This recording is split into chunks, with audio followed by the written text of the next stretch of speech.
வணக்கம். தங்கை ஈஸ்வரி அரசியல் வேட்டை யூடியூப்ல திரும்ப நான் என்ட்ரி ஆகிறேன். இன்னைக்கு அம்மாவோட நினைவு நாள். அதாவது ஜெயலலிதா அம்மாவை பற்றி யார் எப்படி நினைச்சாங்களோ, யார் எப்படி பேசினாங்களோ, எப்படி வாழ்ந்தாங்களோ, எப்படி இருந்தாங்களோன்னு சொல்றதுக்கு இல்லை. அவங்க சொன்ன வார்த்தை மக்களுக்காக நான், மக்களுக்காகவே நான், அப்படிதான் வாழ்ந்தாங்க, அப்படிதான் இருந்தாங்க. அது ஏடிஎம்கே ஆரம்பிச்சது புரட்சி தலைவர் எம்ஜிஆர் அவர்களும் இருந்த காலத்துல மக்களுக்காக தான் செஞ்சாங்க, மக்களுக்காக தான் வாழ்ந்தாங்க. அவரு கோடிக்கணக்கில் சொத்து வச்சிருந்தாலும், கோடிக்கணக்கில் பணம் சேர்த்து வச்சிருந்தாலும், கொள்கை பிடிப்போட இந்த அதிமுகவை வழி நடத்தினாரு. அத்தனை சொத்துக்களை ஏழைகளுக்காக வாரி வழங்கினாரு. அதன் பிறகு அம்மா வந்தாங்க. அவங்க அம்மாவை நான் ஒரு முறை சந்திக்கிறதுக்குன்னா, அது இலங்கை தமிழர்களுக்காக எல்லாரும் கருப்பு துணி ட்ரெஸ் போட்டுக்கிட்டு அங்கே ஃபண்டு ரெடி பண்ணாங்க. அங்கே என்னோட வாப்பா வளர்ப்பு தந்தை எம்எஸ் அப்துல் மஜித்னு பாடியில் இருந்தாங்க. அவங்கெல்லாம் ஆர்எஸ் மணி அண்ணன், இன்னும் ஏழுமலை அண்ணன், ரோஸ் அண்ணன், இவங்கெல்லாம் சேர்ந்து ஒரு பணம் ரெடி பண்ணது எனக்கு ஞாபகம் இருக்குது. அந்த பணத்தை வில்லிவாக்கத்தில் ராயல் தட்டுட்டு ஒரு மேடை போட்டு அந்த மேடையில் போயிட்டு அம்மா வராங்கன்ட்டு கொடுக்கறதுக்கு எல்லாரும் போனாங்க. அப்போ இந்த அளவுக்கு எல்லாம் பாதுகாப்பு இல்லை.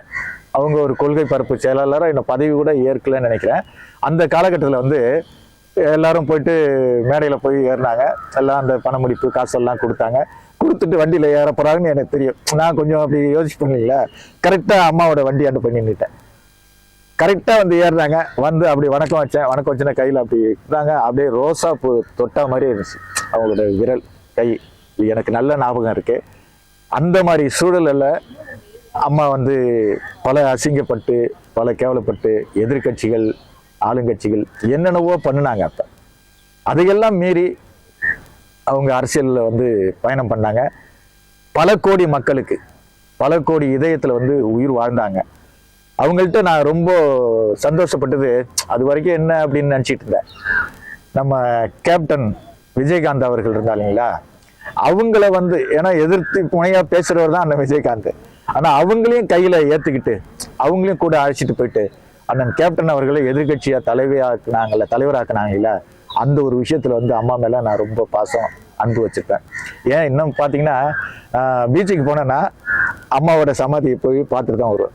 ஏன்னா அந்த அளவுக்கு அதான் சொல்றேன், என்ன பெத்த தாய் என்ன வளர்க்கலைங்க, ஆனா மற்ற தாய்க்கு தான் என்னை வளர்த்துருக்காங்க. அதுல ஒரு தாய் அம்மாவோட ஜெயலலிதா அம்மா தான்.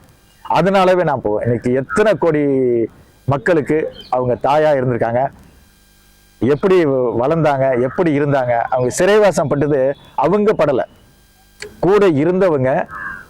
அவங்களுக்கு அம்மாவுக்கு தெரியாமலே பல கோடி சொத்துக்களை முடக்கி, பல கோடி சொத்துக்களை மறைச்சு, அதன் மூலம் எதிர்கட்சிகள் அவங்க மேல வழக்க போட்டு அந்த வழக்கை சந்திச்சு ஜெயிலுக்கு போனாங்க.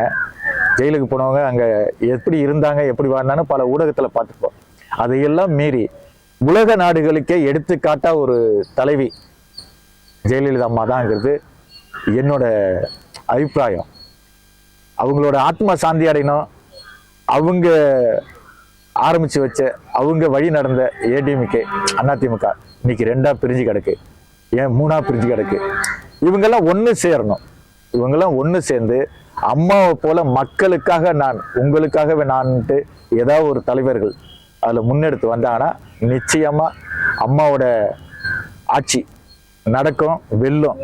அதையும் மீறி அம்மா என்ன சொன்னாங்கன்னா, எனக்கு பிறகு யாராலையும் இந்த அதிமுகவை அழிக்க முடியாதுன்னு சொன்னாங்க இல்லைங்களா, அந்த ஒரு வார்த்தைக்காகவது அனைவரும் ஒன்று சேர்க்கும். நீ சம்பாரிச்சிட்ட, நான் சம்பாரிச்சிட்டேன், நீ இவ்வளவு கோடி கொள்ள, நான் இவ்வளவு கோடி கொள்ள, இந்த கொடநாட்டில் இந்த பிரச்சனை அந்த பிரச்சனைன்னு எல்லாம் மறந்துடுங்க. என்ன கொண்டு போறீங்க? அம்மா என்ன கொண்டு போனாங்க? 72 நாள் 75 நாள் என்ன சாப்பிட்டாங்க, என்ன குடிச்சாங்கிறது யாருக்காவது தெரியுமா? அப்படிப்பட்ட இந்த இரும்பு பெண்மணி. அதாவது நான் சின்ன வயசுல இருக்குமே மாமா சொல்லுவார், என் மாமா காங்கிரஸ் கட்சிக்காரு முனுசாமின்ட்டு. அவர் என்னாக்க நம்ம இந்திரா காந்தி அம்மா சொல்லுவாங்க. இந்திரா காந்தி அம்மா இந்த பிரதமராக இருக்கும்போது அவங்க தான் இரும்பு பெண்மணின்னு நினைச்சாங்க. அந்த பிரதமர் பதவிக்கே போக வேண்டியவங்க தான் அம்மா. முதலமைச்சர் அம்மா ஜெயலலிதா இன்னும் கொஞ்ச நாள் வாழ்ந்திருந்தாங்கன்னா அவங்களும் பிரதமர் ஆகியிருப்பாங்க. ஏதோ கால சூழ்நிலை, அவங்களுக்கு ஒரு பிரச்சனை வந்து, ஒரு நோய் வந்து, கடைசியில் யாருமே பார்க்க முடியாத அளவுக்கு எப்படி இறந்தாங்கன்னு இது வரைக்கும் யாராலும் கண்டுபிடிக்காத அளவுக்கு இறந்துட்டாங்க.